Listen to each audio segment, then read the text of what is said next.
सुस्वागतम. संगीता भलसिंग या माझ्या यूट्यूब चॅनलवर तुम्हा सर्वांचे हार्दिक स्वागत.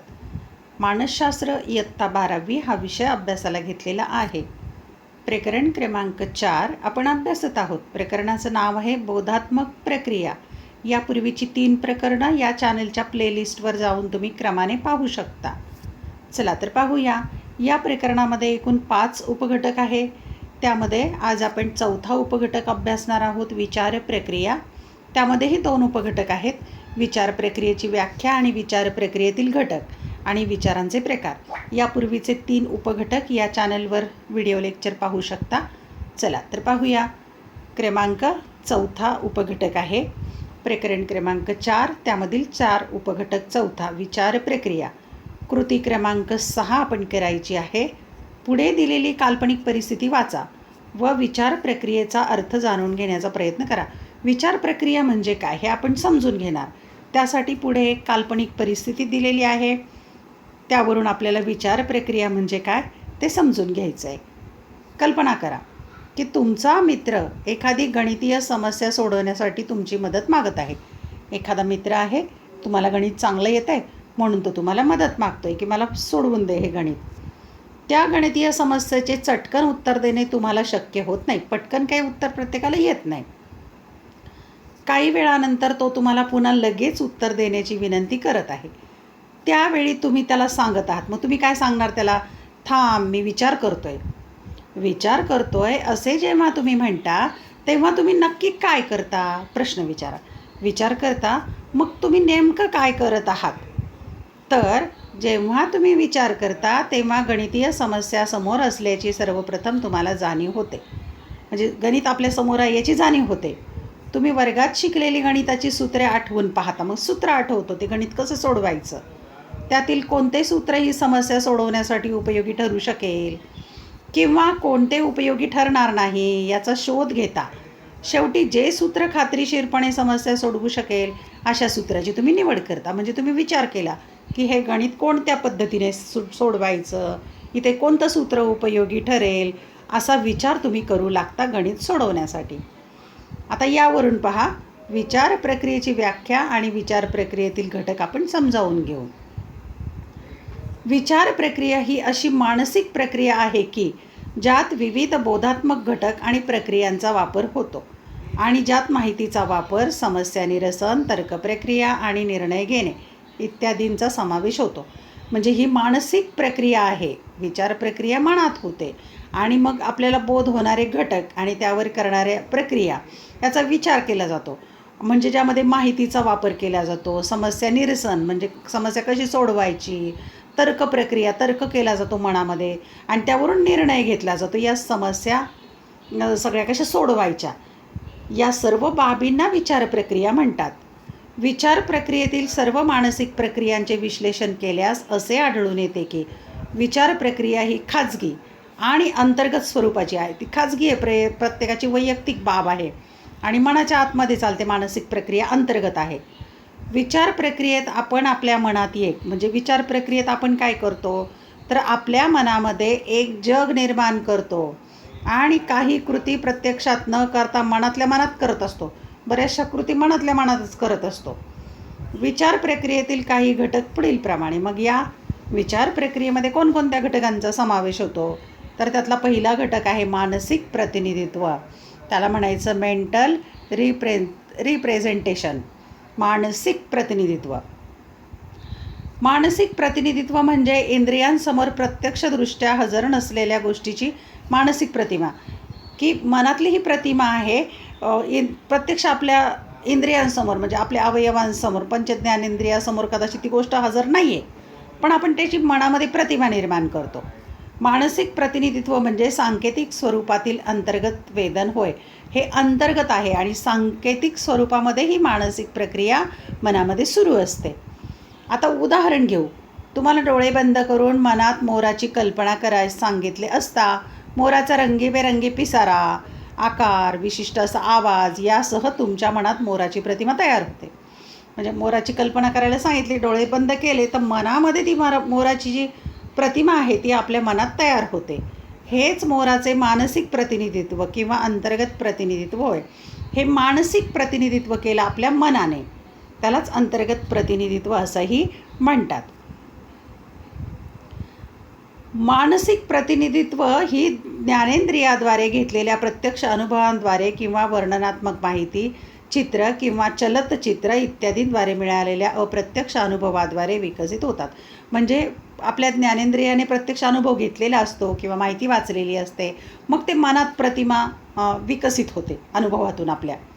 सर्व प्रकारच्या बोधात्मक प्रक्रियांसाठी मानसिक प्रतिनिधित्व मूलभूत ठरते आणि बोधात्मक प्रक्रियेत ही बाब फार महत्त्वाची आहे, मानसिक प्रतिनिधित्व, मनात प्रतिमा निर्माण करणं. 2. संकल्पना म्हणजे कन्सेप्ट. जगातील काही विशिष्ट गोष्टींचा समूह दर्शविण्यास मेंदू जे अंतर्गत प्रतिनिधित्व वापरतो त्यास संकल्पना असे म्हणतात. म्हणजे काही आपल्याला जे बोध झालेलं आहे ते दर्शवायचं आहे, काही विशिष्ट गोष्टींचा समूह दर्शवायचा, मग मेंदू किंवा आपलं मन जे अंतर्गत प्रतिनिधित्व करतो त्याला संकल्पना म्हणतात. संकल्पनेमध्ये अनुभवलेल्या वेदनामधील समानता व फरक इत्यादींच्या आधारे काही कल्पना तयार करणे यांचा समावेश होतो. आणि मग जे अनुभवलेली बाब आहे त्याच्यामध्ये समानता काय आहे, फरक काय आहे, हे मन तुलना करतं आणि याच्या आधारावर कल्पना तयार केली जाते, त्याला संकल्पना असं म्हणतात. आता उदाहरण पाहू आपण. एखादा मुलगा गायीचे मानसिक प्रतिनिधित्व विकसित करतो. त्यानंतर 4 पाय म्हणजे एखाद्याच्या मनामध्ये गाय, त्याची मानसिक प्रतिनिधित्व कसं होईल? 4 पाय, डोके, शिंगे वगैरे, शरीर, शेपूट आणि शिंगे असणारा प्राणी म्हणजे गाय, अशी तो गायीबद्दल कल्पना करू लागतो. ही मनात कल्पना होते, म्हणजेच तो गायीची संकल्पना विकसित करतो. अगोदर कल्पना करतो मग संकल्पना करतो. सर्व प्रकारच्या बोधात्मक प्रक्रियांसाठी संकल्पना मूलभूत ठरतात आणि म्हणून संकल्पना महत्त्वाची आहे. विविध संकल्पनांचे जटिल संयोजन होऊन आकृतिबंध तयार होतो आणि त्या संकल्पनेवरून मग मनामध्ये आकृतिबंध तयार होतो, या वेगवेगळ्या घटकांचं संयोजन होऊन. 3रा घटक आकृतिबंध किंवा त्याला स्केमा असं म्हणतात. आकृतिबंध हे असे अंतर्गत प्रतिनिधित्व आहे की ज्याद्वारे संबंधित संकल्पनांबद्दल माहिती संघटित होते आणि संकल्पनांमध्ये सहसंबंध प्रस्थापित होतो. म्हणजे जी संकल्पनाबद्दल जी माहिती आहे ती एकत्र होते आणि त्या संकल्पनेशी सहसंबंध लावला जातो. अशा प्रकारच्या बोधात्मक प्रक्रियांसाठी आकृतिबंध मूलभूत ठरतो आणि आकृतिबंधही मूलभूत आहे. महत्त्वाची बाब, त्याचं उदाहरण पाहू. जेव्हा एखादा मुलगा प्राणी संग्रहालयास भेट देतो तेव्हा प्राणी, घर, पिंजरा, प्रदर्शन, लोक इत्यादी संकल्पना एकाच वेळी सक्रिय होतात व त्यात सहसंबंध प्रस्थापित होतो. या वेगवेगळ्या संकल्पना एकत्रित होतात आणि सहसंबंध प्रस्थापित होतो व त्यातून प्राणी संग्रहालयाविषयी आकृतिबंध विकसित होतो. वेगवेगळे प्राणी, घर, पिंजरा, प्रदर्शन पाहून या संकल्पना एकत्र होतात आणि सहसंबंध निर्माण होऊन प्राणी संग्रहालय याचा आकृतिबंध विकसित होतो. 4था क्रमांक आहे भाषा म्हणजे लँग्वेज. भाषा ही प्रतीकांची एक प्रणाली आहे, प्रतीकांची प्रणाली व्यक्त करण्याची बाब. मानसिक प्रतिनिधित्व, संकल्पना आणि आकृतिबंध यांना भाषेद्वारे सुयोग्य पद्धतीने मांडता येतात. म्हणजे मनामध्ये प्रतिमा तयार होते, मग संकल्पना होते, आकृतिबंध होतो, तो भाषेतून मांडला जातो. उदाहरणार्थ मांजर हा शब्द वास्तव मांजरीसाठी वापरला जातो, म्हणून मांजर हा शब्द मांजरीसाठीचे प्रतीक ठरते. मांजर म्हणजे प्रतीक आहे शब्द. भाषेचा वापर करून विचार करणे हे मानवाच्या विचार प्रक्रियेचे खास वेगळे वैशिष्ट्य. म्हणजे भाषेचा वापर करून मनात विचार करणं हे विचार प्रक्रियेचं माणसाचं वेगळं वैशिष्ट्य आहे. आता आपण पाहूया 4थ्या प्रकरणातला हा मुद्दा आहे विचारांचे प्रकार. आता विचार केले जातात ते प्रकार पाहूया आपण. त्यातला क्रमांक 1 समस्या परिहार. जीवनात उद्भवलेल्या समस्यांवर उपाय शोधण्याची प्रक्रिया म्हणजे समस्या परिहार. परिहार म्हणजे निवारण करणं, की ज्या समस्या निर्माण झालेल्या आहेत त्यावर उपाय शोधण्याची प्रक्रिया. समस्या परिहार हा विचारांचा एक प्रकार आहे. समस्या परिहारातील पायऱ्या पुढीलप्रमाणे. आता समस्या परिहार कसा केला जातो तर त्याच्या काही पायऱ्या आहेत, स्टेप आहेत, त्या कोणकोणत्या ते आपण आता पाहूया. त्यातली पहिली पायरी म्हणा समस्या ओळखायची, समस्या ओळखणे. या अवस्थेत आपण समस्या ओळखणे आणि ती व्यवस्थित मांडणे आवश्यक असते. पहिल्या टप्प्यामध्ये समस्या काय ओळखायची आणि तिची मांडणी करता आली पाहिजे. आली नाही तर समस्या सुटणे शक्य होत नाही. आणि जर हे मांडणीच करता आली नाही, ती समस्या सोडवणार कसं? उदाहरण पाहू आपण.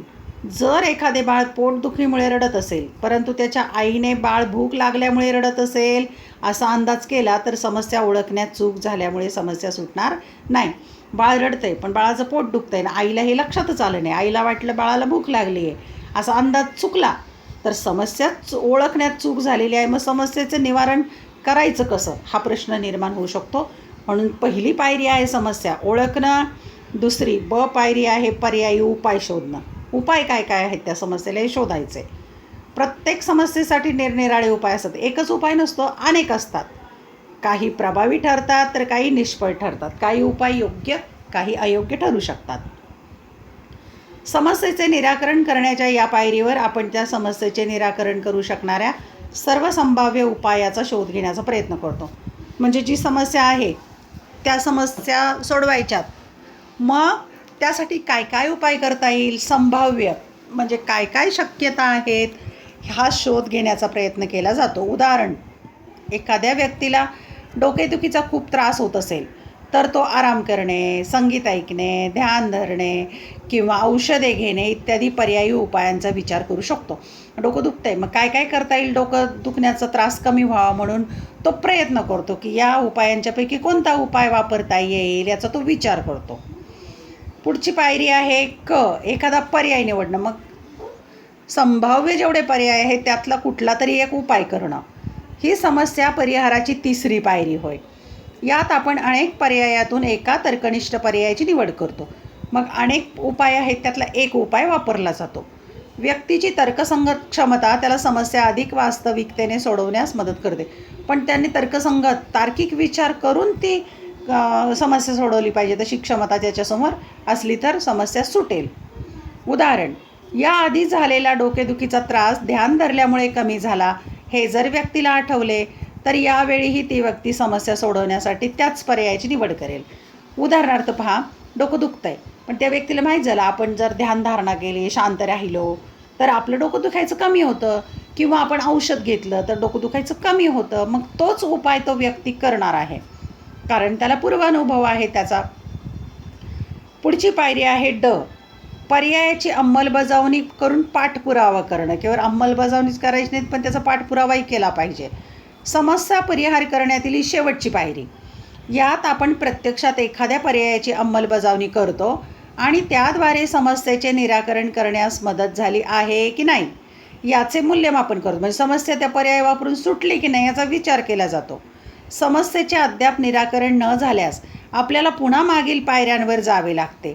जर डोकेदुखी ध्यानधारणा करून सुटली नाही तर दुसरा पर्याय वापरायचा, मागच्या पायरीवर पुन्हा जायचं जसं काही, मग औषध घ्यावं लागेल कदाचित, आणि समस्या सोडवण्याची प्रक्रिया पुन्हा राबवावी लागते. मग दुसऱ्या उपायाने ती संबंधित समस्या सोडवावी लागते. क्रमांक 2चा मुद्दा आहे सर्जनशील विचार, क्रिएटिव्ह. जगाकडे वेगळ्या दृष्टीने पाहणे, नाविन्याचा शोध घेणे, असंबंधित वाटणाऱ्या घटकांमधील संबंध शोधणे आणि समस्या सोडवणे ही सर्जनशीलतेची वैशिष्ट्ये.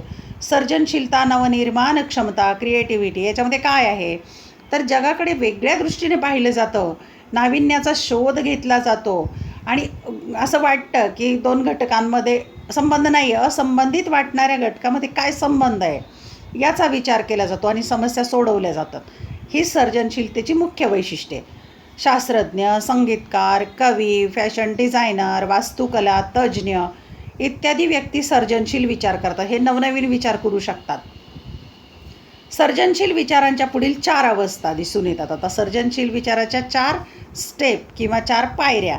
त्यामध्ये आहे 1 पूर्वतयारी. सर्जनशील विचारांच्या या अवस्थेत समस्या जाणून घेऊन ती नाविन्यपूर्ण पद्धतीने सोडवण्यासाठी त्या संदर्भातील माहिती गोळा केली जाते. या अवस्थेमध्ये काय केलं जातं तर समस्या समजून घेतली जाते आणि ती कशा पद्धतीने नाविन्यपूर्ण पद्धतीने सोडवता येईल याचा विचार केला जातो, माहिती गोळा केली जाते. सर्जनशील विचार अचानक निर्माण होत नाहीत. समस्या नाविन्यपूर्ण पद्धतीने सोडवण्यासाठी अनेक उपाय वापरून पाहिले जातात. जसं शास्त्रज्ञ वेगवेगळे प्रयोग करतात त्याप्रकारे मनही अशा प्रकारे वेगवेगळे प्रयोग करतं, वेगवेगळे उपाय वापरून पाहतं व ते सोडून दिले जातात. योग्य ते घेतले जातात, अयोग्य सोडून दिले जातात. या अवस्थेत कोणतीही लक्षणीय प्रगती दिसून येत नाही. म्हणजे मनुष्य फक्त पूर्वतयारी करतो समस्या सोडविण्याच्या दृष्टीने. आता उदाहरण पाहू आपण.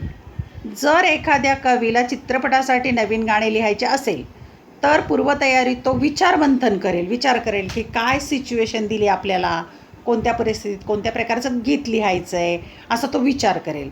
वाचन करेल, स्वतःचे गत अनुभव आठवून बघेल की त्याच्या आयुष्यात काय अनुभव घडलेले आहेत का त्या संदर्भात, किंवा त्याला त्याची समस्या नाविन्यपूर्ण पद्धतीने सोडवण्यास उपयुक्त ठरणारी कोणतीही गोष्ट करेल. मग सुंदर गाणं लिहायचं आहे, त्या गाण्यासाठी तो वेगवेगळे उपाय करून पाहिल. या सगळ्या बाबींची तो सांगड घालेल.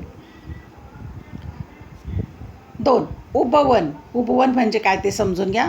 पूर्वतयारीनंतर व्यक्ती समस्या सोडवण्यास सुरुवात करतो, परंतु तिला नाविन्यपूर्ण उपाय सापडतोच असे नाही. या सुरुवातीच्या अपयशामुळे उपवन अवस्था निर्माण होते. या अवस्थेत व्यक्ती इतकी निराश होतो की ती हार मांडण्याचा विचार करते. कधीकधी अपयश येतं नाविन्यपूर्ण विचार मांडण्यामध्ये, आणि मग ही उपवन अशा प्रकारची मध्य अवस्था निर्माण होते. कदाचित तो निराशही होऊ शकतो आणि हारही मानू शकतो.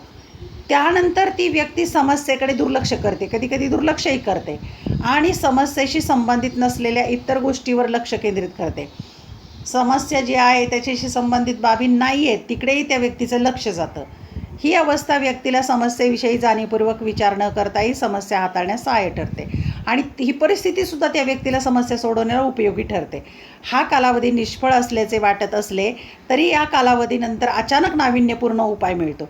अचानक कधीकधी गाणं एखाद्याला सुचतं, गाणं लिहायचं आहे पण मधला काळ असा जातो त्याला काही सुचत नाही, तो दुर्लक्ष करतो त्याच्याकडे, पण अचानक कधीकधी त्यावर उपाय सापडतो, म्हणजे त्याला गीत लिहिता येतं. म्हणजे काही काळानंतर नाविन्यपूर्ण असा उपाय मिळू शकतो. आता उदाहरण पहा. कवी एखाद्या नवीन कवितेच्या काही ओळी लिहिण्यास सुरुवात करतो, परंतु लिहिलेल्या ओळी त्याला समाधानकारक वाटत नाहीत. तो सलग 2 दिवस लिहितो व तो नंतर नवीन कविता लिहिण्याचा नाद सोडून देतो अर्धीच कविता, आणि त्यानंतर काही आठवड्यासाठी काही लिहित नाही. तो व्यायामशाळेत जाणे, खाणे, चित्रपट पाहणे, मित्रांशी गप्पा मारणे अशी दैनंदिन कामी करू लागतो. म्हणजे कविता लेखनाच्या दृष्टीने हा काळ निष्फळ आहे, रिकामा आहे, की इथं काही त्यांनी त्या कवितेच्या संदर्भात केलेलं नाही आहे, पण पुढे करू शकतो. प्रदीपन म्हणतात त्याला, इल्युमिनेशन. उबवणीनंतर अचानक प्रकाश चमकावा, त्याप्रमाणे नाविन्यपूर्ण उपाय व्यक्तीच्या डोळ्यासमोर येतो. अचानक त्याला ती पुढच्या कवितेच्या 4 ओळी सुचू शकतात. त्यामुळे व्यक्ती खूप उत्साहित होते. नाविन्यपूर्ण कल्पनेचे विस्कळीत वाटणारे भाग किंवा असंबंधित तुकडे चपखलपणे एकत्र येतात. मग ते सगळी जी कल्पना होती त्याची तो एकत्र करतो व मिळालेला उपाय हा जवळजवळ बरोबर असतो.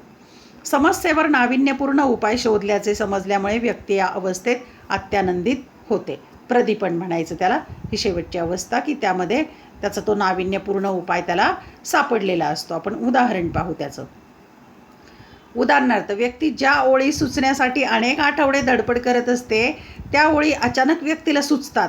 त्यामुळे व्यक्तीच्या तोंडून आहा सारखे उद्गार बाहेर पडू शकतात. जसं शोध लागला, युरेका युरेका युरेका म्हणून असा शोध लागून व्यक्ती धावत पळालेला आहे, एका शास्त्रज्ञाची ती गोष्ट आहे.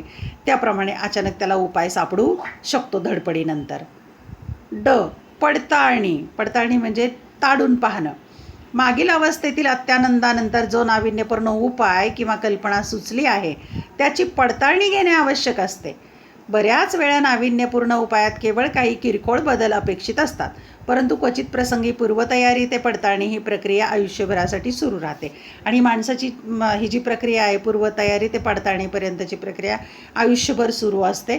व्यक्ती मग ती पडताळणी करत राहतो नवीन नवीन उपायांची. उदाहरण पाहू. कवी त्याला सुचलेली नवीन कविता कागदावर लिहितो, कवितेतील ओळी पुन्हा पुन्हा वाचतो आणि एखादा शब्द किंवा ओळ बदलण्याची आवश्यकता आहे का हे तपासून पाहतो. म्हणजे त्यामध्ये पुन्हा पुन्हा तो दुरुस्ती करू शकतो. धन्यवाद. व्हिडिओ लेक्चर आवडल्यास चॅनल सबस्क्राईब करा, बेल आयकॉन प्रेस करा, म्हणजे मी नवीन व्हिडिओ पोस्ट केला की त्याचं नोटिफिकेशन तुम्हाला आपोआप मिळेल. अभ्यासासाठी शुभेच्छा.